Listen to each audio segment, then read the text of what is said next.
എല്ലാവർക്കും നമസ്കാരം. പുതിയൊരു വീഡിയോയിലേക്ക് സ്വാഗതം. അപ്പോൾ എൻ്റെ വീഡിയോ ഇഷ്ടപ്പെട്ട ലൈക്ക് ചെയ്യാനും ഷെയർ ചെയ്യാനും കമൻറ്റ് ചെയ്യാനും സബ്സ്ക്രൈബ് ചെയ്യാനൊന്നും മറക്കരുത്. ഇവിടെ ആക്ടർ ബാലയുടെ രണ്ടാമത്തെ ഭാര്യയായിരുന്ന ഡോക്ടർ എലിസബത്ത് പല സത്യങ്ങളും വെളിച്ചത്ത് കൊണ്ടുവന്നു. അങ്ങനെ അവരുടെ യൂട്യൂബ് ചാനലിലൂടെയാണ് അവർ ഈ സത്യങ്ങളൊക്കെ വിളിച്ചു പറഞ്ഞത്. എന്നാൽ ഇന്ന് എലിസബത്ത് പറഞ്ഞ വീഡിയോ കേട്ട് നോക്കിക്കഴിഞ്ഞാൽ നമ്മുടെ തല മരച്ചു പോകും. എന്തെല്ലാം കാര്യങ്ങളാണ് എലിസബത്ത് പറയുന്നത്. ബാലയെക്കുറിച്ച് പറയുന്ന കാര്യങ്ങളൊക്കെ കേട്ടാൽ നമ്മൾ ഞെട്ടിപ്പോവും. ആക്ടർ ബാല ഇങ്ങനത്തെ ഒരു മനുഷ്യനായിരുന്നോ? നമ്മുടെ നാട്ടിൽ വന്ന് കുറച്ച് പേർക്ക് കുറച്ച് സഹായങ്ങളൊക്കെ ചെയ്ത് ഈ നാട്ടിൽ ജീവിച്ചപ്പോൾ നമ്മളൊക്കെ കരുതി എന്ത് നല്ല മനുഷ്യനാണ് ബാല എന്ന്. ഇങ്ങനെയൊക്കെ ആണെങ്കിൽ തന്നെയും അമൃത, ബാലയുടെ ആദ്യത്തെ ഭാര്യ, ബാലയ്ക്കെതിരെ ഓരോരോ ആരോപണങ്ങൾ ഉന്നയിച്ച് അപ്പോഴൊക്കെ എല്ലാവരും ചിന്തിച്ചു, എന്തുകൊണ്ടാണ് അമൃത ഇങ്ങനെയൊക്കെ ചെയ്തത്? ബാലനെ ജീവിക്കാൻ സമ്മതിക്കുന്നില്ലേ? ഓരോരോ വിഷയങ്ങൾ ഇങ്ങനെ കുത്തിപ്പൊക്കി കൊണ്ടുവരുവാണല്ലോ എന്നൊക്കെ. എന്നാൽ ഇപ്പോൾ എലിസബത്തിൻ്റെ ഈ വീഡിയോ കണ്ടതോടുകൂടി ഒരു കാര്യം എനിക്ക് മനസ്സിലായി. എന്തായാലും അമൃത ഉറച്ചിരിക്കുകയാണ്, ബാലയെ വെറുതെ വിടില്ലാന്ന്. കാരണം എലിസബത്ത് ഇതേ പീഡനങ്ങളാണ് ബാലയുടെ കൂടെ നിന്ന് അനുഭവിച്ചതെങ്കിൽ അമൃത ചെറിയ പ്രായത്തിൽ എന്തെല്ലാം അനുഭവിച്ചിട്ടുണ്ടാവാം. അതുകൊണ്ടാണ് അമൃത ബാലയെ വിടാതെ പിന്തുടരുന്നത്.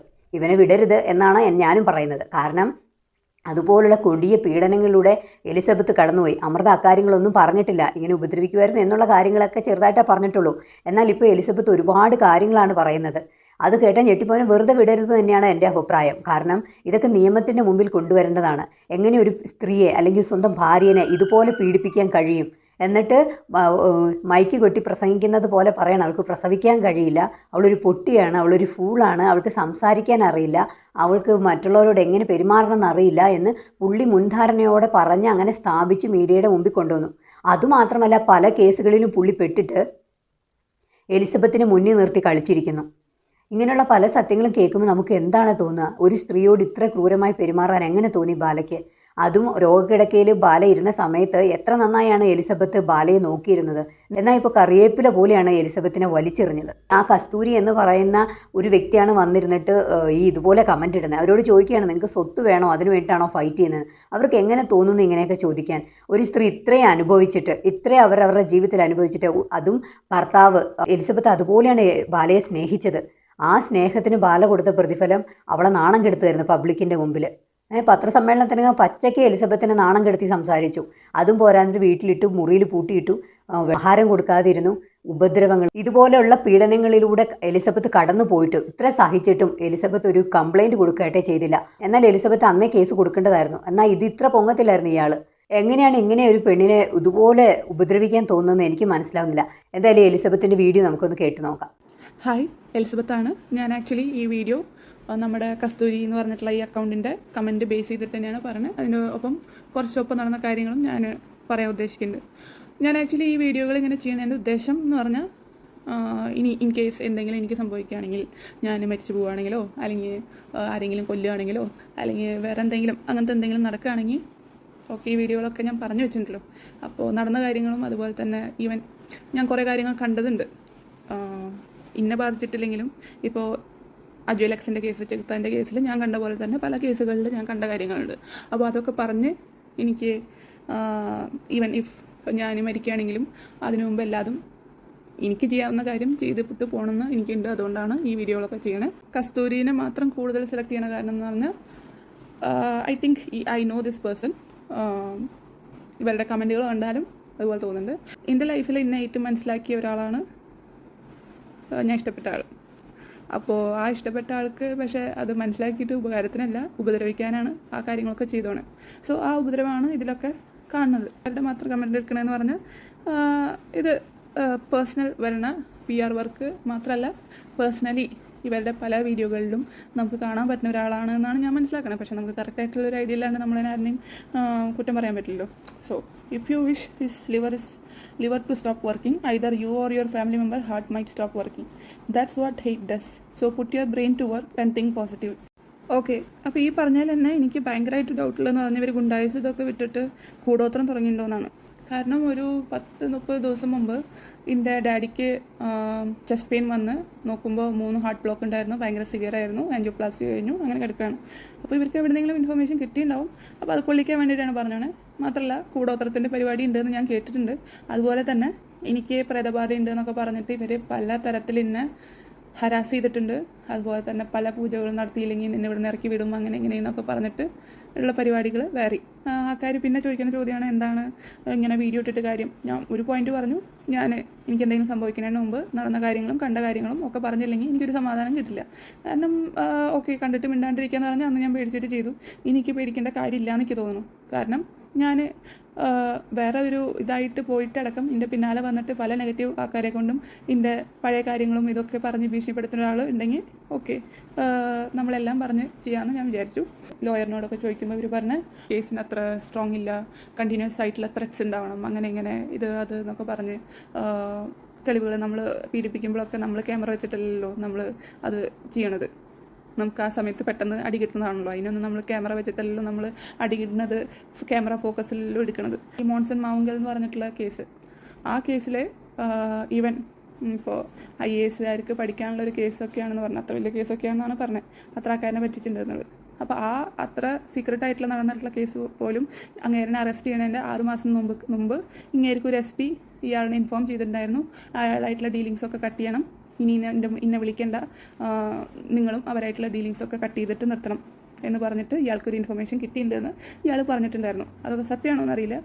കാരണം 100% സംസാരിക്കണേൽ 80% മാത്രമേ വിശ്വസിക്കാൻ പറ്റുള്ളൂ. അത് വെറുതെ പൊങ്ങച്ചം പറഞ്ഞാണോ എന്നറിയില്ല. പക്ഷേ ഞാൻ അത് കേട്ടിട്ടുണ്ട്. അത് നിങ്ങൾക്ക് കൂടുതൽ അന്വേഷിക്കണമെങ്കിൽ അന്വേഷിക്കണമെങ്കിൽ അന്വേഷിക്കേണ്ട. കാരണം സീക്രട്ടായിട്ട് നടത്തിയൊരു മിഷൻ എങ്ങനെ ഇയാൾക്ക് മാത്രം അറിയണമെന്ന് എനിക്കറിയില്ല. ആ കേസ് നടക്കുന്ന സമയത്ത് അന്ന് കുറേ ഇഷ്യൂ ഉണ്ടായിരുന്നു. അന്ന് ഇന്ന് എല്ലാ ന്യൂസ് ചാനലിലും കൊണ്ടുപോയി പിടിച്ചിട്ട് ഇരുത്തിയായിരുന്നു. അത് എൻ്റെ ഇഷ്ടത്തിൽ ഇരുത്തിയിട്ടല്ല.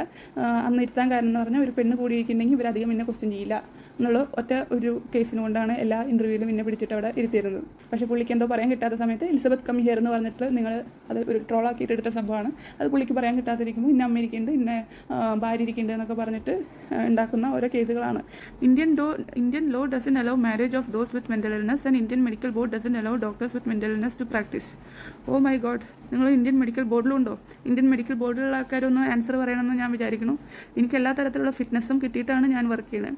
ഓക്കെ, അപ്പോൾ ഞാൻ ഒരിക്കലും ഓൾറെഡി എൻ്റെ എൻട്രൻസ് നിർത്തി പിന്നെ എക്സാം എഴുതിപ്പിച്ചിട്ടില്ല. അതുപോലെ തന്നെ പല സമയത്തും കല്യാണം കഴിഞ്ഞ സമയത്ത് MBBS കഴിഞ്ഞില്ലേ, MDക്ക് പോകണില്ലേ എന്ന് ചോദിക്കുമ്പോൾ ഇയാൾ പറയണത് അവളെ MBBS ഫൈനൽ ഇയർ തോറ്റു എന്നാണ് പറയാറ്.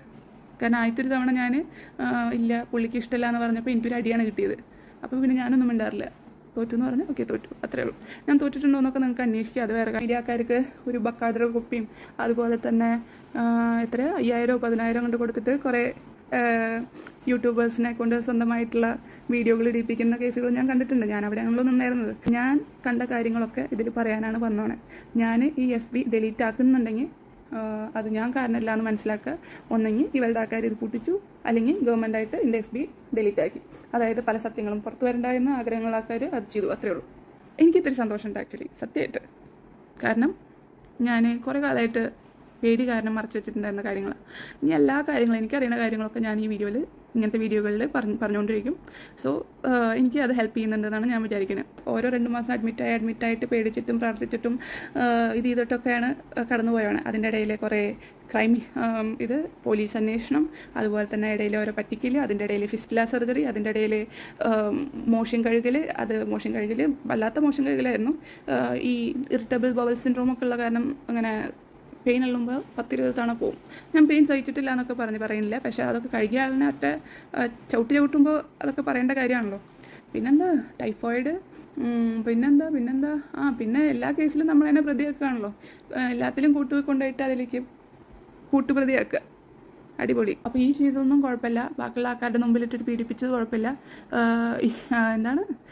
ഇയാളുടെ കാല് മസാജ് ചെയ്യാൻ വന്ന ഒരാളുടെ മുമ്പിൽ വെച്ചിട്ട് അയാളുടെ മുമ്പിൽ വെച്ചിട്ട് തന്നെ പല കാര്യങ്ങൾ ചെയ്യാൻ പറഞ്ഞിട്ട് ഫോഴ്സ് ചെയ്തിട്ടാണ് അന്നത്തെ ഒരു സൂയിസൈഡ് അറ്റംപ്റ്റ് നടക്കണേ. അത് ഞാൻ ആദ്യം തന്നെ ഇങ്ങേരുടെ അമ്മയോട് പറഞ്ഞപ്പോൾ ഇവർ ദേഷ്യത്തിൽ ഇങ്ങേര് ഫോൺ എടുത്തിട്ട് എൻ്റെ മുഖത്തേക്ക് എറിഞ്ഞു. ആ മുഖം ഒന്ന് ജസ്റ്റ് ഷിഫ്റ്റ് ചെയ്തപ്പോൾ അത് പോയി ബാക്കിലത്തെ ഷെൽഫിൽ കൊണ്ടു. ഷെൽഫ് ഗ്ലാസ് ആയിരുന്നു, ഗ്ലാസ് പൊട്ടി. ആ ഗ്ലാസ് പൊട്ടിയിട്ട് എൻ്റെ കഴുത്തിലൊക്കെ വെള്ളം, ആ ഗ്ലാസ് പൊട്ടിയിട്ട് എൻ്റെ കണ്ണിൽ വെള്ളം. കാരണം എൻ്റെ മുഖത്തിൻ്റെ ഡയറക്ഷനിലാണ് എറിഞ്ഞത്. അപ്പോൾ അതൊന്നും മിസറി അല്ല. അപ്പോൾ പറഞ്ഞ ഒരു ഇതുണ്ട്, അവൻ സിനിമ നടനല്ലേന്ന്. ഇത്രയൊക്കെ കേട്ടിട്ടൊരു പെണ്ണിനെ അങ്ങനെയാണ് തോന്നണേന്നുള്ളത് ഭയങ്കര കഷ്ടം. അത് കഴിഞ്ഞിട്ട് അത് നാണല്ലാണ്ട് എൻ്റെ വീട്ടിലേക്ക് ഇതൊക്കെ വിളിച്ചിട്ട് പറയാൻ പോലീസിനെ കൊണ്ടും ഇയാളും വിളിച്ചിട്ട് ഇങ്ങനെയൊക്കെ ചെയ്തു എന്ന് ഇയാളുടെ ഫ്രണ്ടിനോട് പറഞ്ഞു. അതും അമ്മയോട് പറഞ്ഞു എന്നപ്പോൾ പറഞ്ഞില്ല, ഫ്രണ്ടിനോട് പറഞ്ഞു എന്ന് പറഞ്ഞ്. അടിപൊളി. അപ്പോൾ ഈ അടിക്കണമൊക്കെ പിന്നെ എന്താണാവോ, ഈ ഇടയ്ക്കിടയ്ക്ക് ഓരോ അടി കിട്ടുക, ആർക്കെങ്കിലും ഒന്ന് ഷേക്ക് ഹാൻഡ് കൊടുത്താൽ അതിനെ നമുക്ക് മുഖത്തേക്കൊരു അടി, ആ അടി കഴിഞ്ഞാൽ നമുക്കൊരു 5-6 സെക്കൻഡ് ഗ്രേ കളറാണ്. അപ്പോൾ അതൊക്കെ നമ്മൾ തന്നെ ആയിരിക്കും തന്നെ കൈകൊണ്ട് അടിക്കണം. നമുക്ക് വട്ടാണല്ലോ, അതുകൊണ്ട് നമ്മൾ തന്നെ കൈകൊണ്ട് അടിച്ചിട്ട് ഉണ്ടാക്കണമായിരിക്കും. എലിസബത്തിനെ ഇത്രയൊക്കെ പീഡിപ്പിച്ചത് പോരാ ഇവർക്കിപ്പം എലിസബത്തിനെ പ്രാക്ടീസ് ചെയ്യാൻ സമ്മതിക്കത്തില്ല. നിങ്ങളൊരു ഡോക്ടറാണോ? മെൻ്റൽ രോഗമുള്ളവർക്ക് ഡോക്ടറായിട്ട് ജോലി ചെയ്യാവോ എന്നൊക്കെയാണ് ഇവർ ചോദിക്കുന്നത്. മസാജ് ചെയ്യാൻ ഒരാൾ വന്നിട്ട് അവരുടെ മുമ്പിൽ വെച്ചിട്ട് എലിസബത്തിനോട് എന്തൊക്കെ ചെയ്യാൻ പറഞ്ഞത്. എലിസബത്തിന് പറ്റത്തില്ല എന്ന് പറഞ്ഞ കലിക്ക് ഫോൺ എടുത്ത് അവളുടെ മോന്തയ്ക്ക് ഇട്ടെറിഞ്ഞു. എത്ര സ്വഭാവ വൈകൃത അയാൾക്ക്! എന്ത് ലൈംഗിക അതിക്രമം വല്ലതും ആണോ ചെയ്തത് മറ്റൊരാളുടെ മുമ്പ് വെച്ച്? അത് തുറന്നു പറയാൻ എലിസബത്തും ആഗ്രഹിക്കുന്നില്ല. അപ്പോൾ അത്ര വൃത്തികെട്ട എന്തോ കാര്യമായിരിക്കില്ലേ അയാൾ എലിസബത്തിനോട് ചെയ്യാനായിട്ട് ആവശ്യപ്പെട്ടത്. എന്തായാലും ബാല നിയമത്തിന് മുമ്പിൽ തന്നെ വരണം. ഇത് സത്യമാണോ അല്ലയോ എന്ന് തെളിയിക്കപ്പെടണം. ഇത് പോലീസും വുമൺ വെൽഫെയർ അസോസിയേഷനൊക്കെ ഏറ്റെടുക്കണം. പോലീസ് ഇക്കാര്യത്തിൽ ഇടപെടണം. ഒരാൾ അനുഭവിച്ച കാര്യങ്ങൾ പറയാനും അതിനൊരു നീതി വേണമെന്നും അത് എലിസബത്ത് ആഗ്രഹിക്കുന്നതിൽ എന്താണ് തെറ്റ്? എന്തൊക്കെയായാലും ബാല ഇതുപോലെ എലിസബത്തിനോട് പെരുമാറിയിട്ടുണ്ടെങ്കിൽ ഉറപ്പായും ബാല നിയമ നടപടികൾ നേരിട്ടേ പറ്റൂ. ബാലയും ബാലയുടെ പിന്നിൽ കളിക്കുന്നവരൊക്കെ നിയമത്തിന് മുന്നിൽ വരണം. നിങ്ങളുടെ അഭിപ്രായങ്ങളും നിർദ്ദേശങ്ങളും കമൻറ്റ് രൂപേണ അറിയിക്കൂ. മറ്റൊരു വീഡിയോയിൽ ഉടനെ കാണാം. ബൈ.